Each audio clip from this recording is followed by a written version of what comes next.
हरे कृष्ण। आज आम जो जानी major forms of nitrogenous waste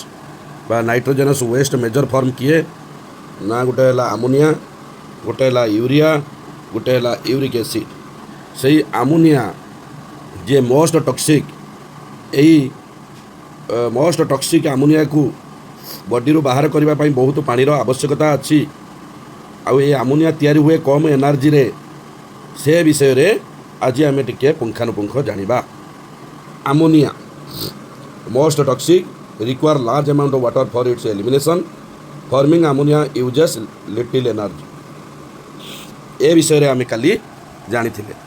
जो प्राणी आमोनिया को बाहर करे से प्राणी को कौन कहबा, जो प्रोसेस रे आमोनिया बॉडी रू बाहर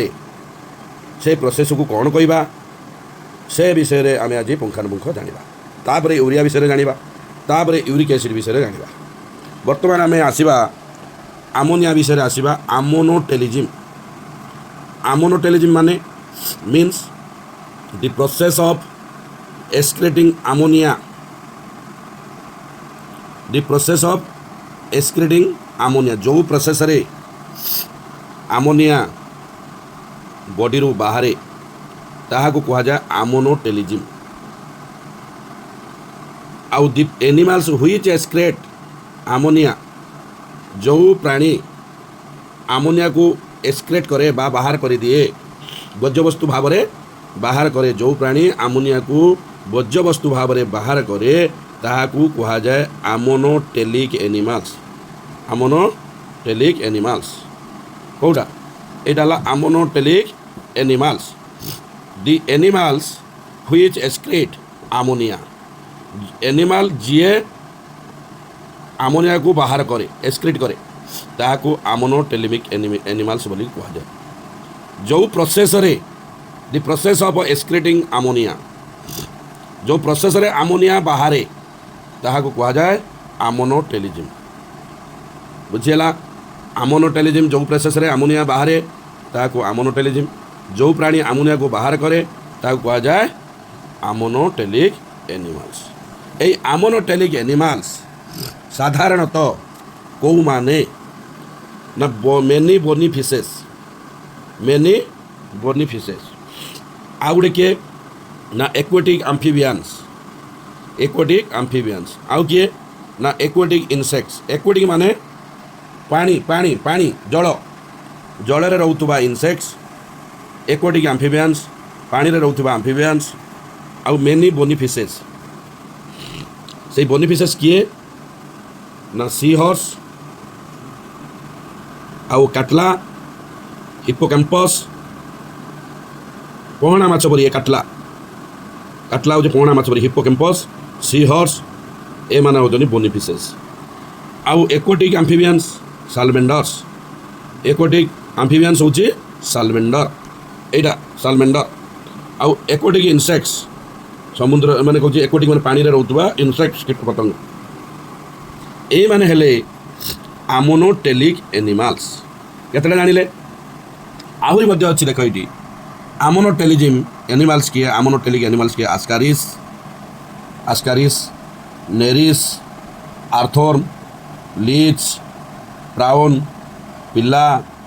सालमेंडर, टेडपोल ऑफ फ्रॉग आउ tadpole of frog, crocodiles, crocodiles, protozoans, amoeba, paramecium, sponges, sycon, hydra, liver fluke, tapeworm, ए समस्त होजनी आमोनोटेलिक एनिमल्स। आमोनोटेलिक एनिमल्स ये ऊपर जो माने सब कहली ए माने मध्य आमोनोटेलिक एनिमल्स। ए ammonotelic animals ammonia is readily soluble, is generally excreted by diffusion. आमोनियाटा सॉल्युबल हो जाए आउ से बाहर डिफ्यूजन माध्यम रे, डिफ्यूजन माने बॉडी सरफेस रो बाहर को पड़ेगा। Ammonia is readily soluble, is generally excreted by diffusion, very important diffusion, across surface और through gills surface in fish. माछर गिल, गिल माने जानिबा तो मुंड पाखर जो गिल था, कौन गिल, जो बड़े से निश्वास प्रश्वास नहीं माछ गिलटा को जो काढ़ीदे गाली गाली कहते गाली लालिया लालिया देखा जाए गिल आ बॉडी सरफेस द्वारा डिफ्यूजन हुए बा गिल द्वारा डिफ्यूजन हुए आमोनिया बाहर को बाहर कौर ऊपर बाहर ना ammonia ions NH4H plus NH4 plus NH4 plus NH3 नुहे NH4 प्लस मन देख आमोनिया आयन्स NH4 प्लस ताले ammonia is readily soluble is generally excreted by diffusion कौ बाटे देखिए बाहर ना एक्रॉस सरफेस बॉडी सरफेस और थ्रू गिल सरफेस केवल मछरे बाहर आउ कह एच आमोनियम आयन्स रूप में बाहर हियर एठारे kidney do not play any significant role in its removal kidney एटी किसी काम दबनी कौ मान क्षेत्र में जो मैंने एम्यूनोटेलिक एनिमल तांकर बॉडी सरफेस रे डिफ्यूजन माध्यम आमोनिया बाहर को बाहर जीव बा गिल सरफेस द्वारा आमोनिया बॉडी भितर बाहर को बाहर जीव ये किडनी किसी रोल ना तेणु लिखाला हियर एठारे kidney do not play any significant role in its removal significant माने मन रख गुरुत्वपूर्ण सब ये वाटा पाइब सिग्निफिकेंट गुरुत्वपूर्ण लिखि नियो सब ताले परिकार पड़ो आमोनिया किडनी द्वारा बाहर कि ये आमोनोटेलिक एनिमल रे नो बॉडी सरफेस द्वारा जाऊँगी बा through gill surface by diffusion मन रखिद यहाँ डिफ्यूजन वेरी इंपोर्टेंट तेणु तापर एपटर देख एभव दीज एनिमल्स किए use very little energy in producing ammonia above these animals use very little energy in producing ammonia producing कला बेले कम एभव किए हरे कृष्ण एभव माने हूँ bony many bony fishes aquatic amphibians aquatic insects अर्थात आमोनोटेलिक एनिमल्स ए माने आमोनोटेलिक animals ए माने बहुत कम एनर्जी यूज करती आमोनिया को बाहर करने तैयारी करने above animals uses very little energy in producing ammonia तैयारी करने ये कथा आम प्रथम पढ़ाई देख काली जो कही forming ammonia uses little energy ये कथा कही ना ना से कथाटा ये आसगला कौटी आसगला आमोनोटेलिक एनिमल्स बा आमोनोटेलिज्म ये माने कौन करती uses very little energy in producing ammonia तैयारी करने बहुत कम एनर्जी आवश्यक करती तापर आसगला टेरिस्टेरियल टेरिस्टेरियल मन रख पूरा स्थल भाग लिखि नियो एडाप्टेशन अर्थ उपयोगीकरण नेसेसिएटेड दरकार तेणु terrestrial adaptation necessitated the production of lesser toxic nitrogen waste like किए यूरिया एंड यूरिक एसिड जी कि कंजर्वेशन ऑफ वाटर को संरक्षण कर रखी था केते लेसर टॉक्सिक केते ना 2 लाख टाइम्स लेसर टॉक्सिक का ठारू आमोनिया ठारू मोस्ट टॉक्सिक किए आम पढ़ी मोस्ट टॉक्सिक हूँ आमोनिया लिस्ट टॉक्सिक किए पढ़ी लिस्ट टॉक्सिक यूरिक एसिड तापर यूरिया से कहूँ terrestrial adaptation necessitated the production of 2 lakh times lesser toxic nitrogen waste किए ना यूरिया आउ किए ना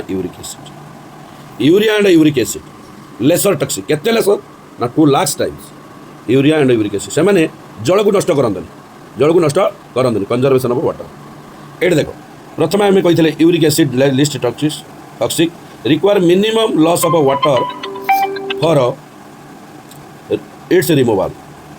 कम जल आवश्यक करुच्ची बाहर करने से कथा से लगला कहीं कम जल ना कंजर्वेशन ऑफ वाटर संरक्षण कर देख आम कम पढ़ले एतिकी मात्र एतिकी देख मुझे बही पठेबी मात्र इंच कि 2 इंच काठ से आम भलिकी पढ़ा मन देकी पढ़ा जाना आमोनिया आमोनोटेलिज्म किए ना आमोनोटेलिक एनिमल्स किए आउ से केमिति ये आमोनिया को बॉडी बाहर करूँ डिफ्यूजन माध्यम एक्रॉस बॉडी सरफेस और थ्रू गिल सरफेस कौ रूप ना आमोनियम आयन रूप बाहर कर किडनी कौन गुरुत्वपूर्ण भूमिका ना यही सब कथा आम जानिले एक मन भलिकी मन देकी आम पढ़ा शुणा भिडियोटा को तापर आम आगू को आगेबा जय जगन्नाथ हरे कृष्ण आ राति की क्वेश्चन देमी तुम्हें उत्तर करके मत पठेब। हरे कृष्ण।